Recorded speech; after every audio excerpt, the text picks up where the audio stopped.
Today on RUTV, we take a look at school announcements. Then we see what's going on in sports. And later, we'll cover winning propositions on this year's election ballot. It all starts right now on RUTV.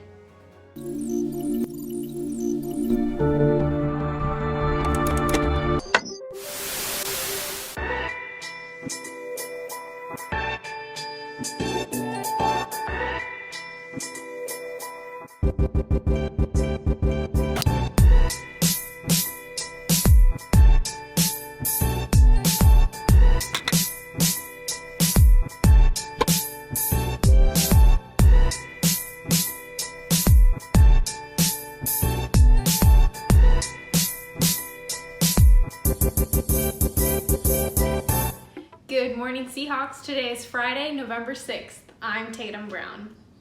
And I'm Bella Hines. Need help with math?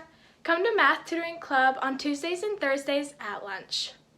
Support your local RUHS programs by buying a tree, wreath, or poinsettia through the RUHS online store.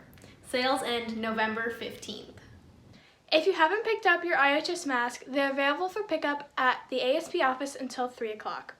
That's it for school announcements. Now let's head off to Kennedy with updates on the California election. Alright, while the presidential election may have taken over the news this week, these propositions will have a lasting effect on California.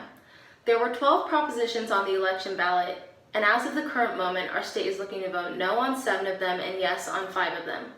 As of recently, the major propositions that Californians are seeming to reject are Prop 16, which would have removed the affirmative action ban, Prop 18, which would have allowed 17-year-olds to vote in primaries if they could vote in the general election, and Prop 25, which would have replaced cash bail with risk assessments. The major propositions that the state has approved are Prop 17, which will restore the vote to felons after they finish their prison term, and Prop 22, which classifies app-based drivers as independent contractors instead of employees. On an even more local level, the LA County is projected to vote yes on Measure J, which would reallocate 10% of the budget to alternatives to incarceration. And in the highly contentious LA District Attorney race, challenger George Gascon leads incumbent Jackie Lacey 53.8% to 46.2% at the time of this recording. Now for this week's national news, here's Karma Sarni. Thanks for the intro, Kennedy. As of Wednesday, November 4th, Joe Biden was only 6 electoral votes away from taking the Oval Office, and Trump 56 away.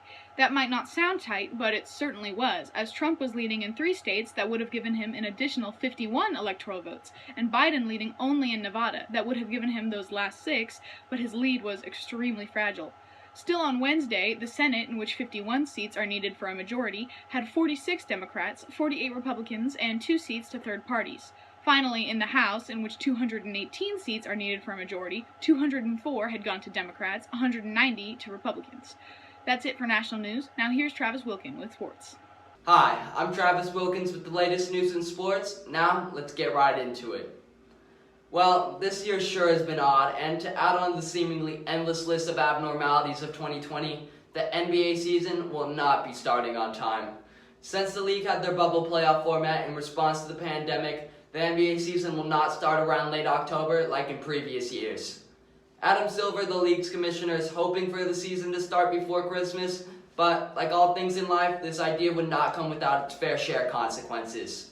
For example, players who played in the bubble are concerned that their bodies will not be ready to go after not getting the off-season rest they rely on greatly. Danny Green of the Los Angeles Lakers even suggested that LeBron James would not play for a month in order to get his necessary rest.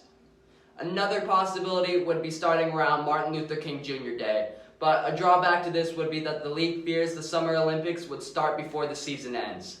This would hurt the league dramatically because it would have to compete with the Olympics for television ratings. Well, that's all for sports. Now let's go to entertainment news with Sofia Roberts. Thanks, Travis. Recently, on October 31st, actor Sean Connery passed away at the age of 90 years old. Connery had dementia, and his wife, Micheline, has said that he was able to go peacefully, which is a wish of his since dementia had taken a toll. Connery was in many well-known films and has played many big characters, such as the first and original James Bond. He was also in The Untouchables, just to name a few. He will be missed and his roles will live on for many years to come. Now let's go to Nathan for your tech update. Alright, enough waiting. What the tech? Let's do this already.